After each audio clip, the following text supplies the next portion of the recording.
नमस्कार मैत्रिणींनो, मी सबिया सबा क्रिएशन या यूट्यूब चॅनलमध्ये तुमचं सहर्ष स्वागत करते। तर मैत्रिणींनो, आज आपण एक खूप छान असं फ्लावर बनवणार आहोत। बघा, एकदम तुमच्याकडे छोटा कपडा असला तरी तिचं सुद्धा तुम्ही फ्लावर बनवू शकता। तर चला मग मैत्रिणींनो, व्हिडिओला सुरुवात करूयात। तिच्या आधी जर तुम्ही माझ्या चॅनलवर नवीन असाल तर लाईक करा, सबस्क्राईब करायला विसरू नका। तर बघा, मी इथं 3 बाय 3 चे असे काही पीस कट करून घेतलेले आहे। तुम्ही कोणताही कपडा घेऊ शकता। इथं मी सिल्कचा कपडा घेतलेला आहे, तुम्ही कॉटनचा किंवा मग पॉलिस्टरचा सुद्धा घेऊ शकता। बघा, 3 बाय 3 चा आहे। आता तिला एकदा मी फोल्ड केलं, दुसऱ्यांदा सुद्धा मी जसं दाखवते तसंच फोल्ड करायचं।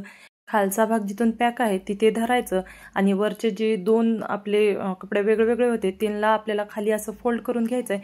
बघू शकता जसं मी व्हिडिओ दाखवते तसं। आणि जी आपण खाली फोल्ड केलं होतं त्यांना परत आणि वरती आपल्याला ह्या पद्धतीने फोल्ड करायचं आहे। बघा, किती छान अशी पाकळी तयार होते। तुम्हाला असे फ्लावरचे नवीन व्हिडिओ पाहायचा असेल तर माझ्या चॅनलला सबस्क्राईब करा। तर तुम्हाला खूप सारे असे नवीन आयडिया फ्लावरचे किंवा मग कपडे शिवायचे सुद्धा भेटतील। तर आता हिला आपल्याला इथे चांगली पॅक अशी गाठ घालून घ्यायची आहे। बघा, मी धाग्यानंच हिला पॅक करून घेते, जेणेकरून की जे आपण पाकळ्याचा शेप दिलेला आहे ते बिघडू नये म्हणून आधी असं पॅक करायचं। खूप सारे लोक जे आहेत ना ते आपलं लायटरने वगैरे हिला पॅक करून चिपकवून घेतात, पण ते करण्यापेक्षा जर तुम्ही सुई धाग्यानं केलं तर ते खूप छान असं व्यवस्थित पॅक बसतो। तर बघू शकता आपली एक कळी तयार झालेली आहे। आता आपण दुसरी सुद्धा पाकळी बनवून घेऊयात। बघा, एकदा फोल्ड केलं, दुसऱ्यांदा सुद्धा मी ह्याच पद्धतीने फोल्ड केलं। आता जी खालचा पॅक भाग आहे तिला धरायचं आणि वरचे जे दोन भाग आपले मोकळे होते त्यांना खाली फोल्ड करून घ्यायचं। बघू शकता एकदम स्ट्रेट लाईन मध्ये यावं ह्या पद्धतीने आपल्याला फोल्ड करायचं आहे। आणि खालचे जे आपण दोन फोल्ड केलं होतं त्यांना आणि डबल आपल्याला वरती फोल्ड करून घ्यायचं आहे। तुम्हाला जसं मी व्हिडिओ दाखवते त्याच पद्धतीने तुम्ही असं फोल्ड करा। मला व्यवस्थित जर तुम्हाला एक्सप्लेन करता नाही आलं तरी तुम्ही ह्या पद्धतीने केलं तर तुमचं फ्लावर खूप छान होणार आहे। तर आता हिला सुद्धा आपल्याला सुई धाग्यानं चांगलं पॅक करून घ्यायचं आहे।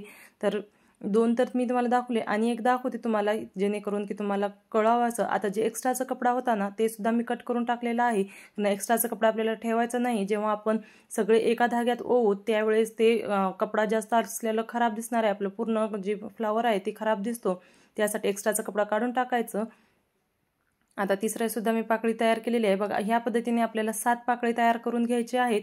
आता मी तुम्हाला 3 व्हिडिओ दाखवलेले आहेत आणि दुसरे 4 मी करून ठेवलेले आहेत, तुम्ही बघू शकता। आता 7च्या 7 आपले तयार झालेले आहेत आणि आता ह्यांना एका धाग्यामध्ये आपल्याला ओवून घ्यायचं आहे। बघू शकता तुम्ही 7 तयार झालेले आहेत आणि खूप छान अशी पाकळी तयार झालेली आहेत। आता त्यांना आपल्याला पाव इंचापेक्षा सुद्धा कमी माया ठेवायचं आणि सगळे एका धाग्यात ओवून घ्यायचं। ओवल्यानंतर बघू शकता तुम्ही एकदम छान असा फ्लावर तयार होतो आणि तिच्यावरती तुम्ही मनी किंवा स्टोन सुद्धा ठेवू शकता। आता इथला सगळे ओवल्यानंतर आपल्याला इथं पॅक एक गाठ घालून घ्यायचे। इथं 2-3 गाठ घाला, जेणेकरून की ते उकलू नये म्हणून। तर इथं मी बघा 3 गाठी घालून घेतलेल्या आहेत। आता ते धागा सुद्धा मी कट करून काढलेला आहे। आता फ्लावरचं आपल्याला चांगलं व्यवस्थित हे पाकळ्यांना गोल शेपमध्ये करायचं। बघा, थोडंसं हातानेही केलं की जिकडं तिकडं ते एकदम गोल होऊन जातात, कारण गाठ घालताना ते वर खाली होतात। तर आता ही फ्लावर आपला तयार झालेला आहे। ह्याच्यावरती तुम्ही एक स्टोन किंवा मग मनी सुद्धा ठेवू शकता। बघू शकता खूप छान असं फ्लावर तयार झालेला आहे। जर तुम्हाला हा व्हिडिओ आवडला असेल तर माझ्या चॅनलला लाईक करा, सबस्क्राईब करायला विसरू नका। धन्यवाद।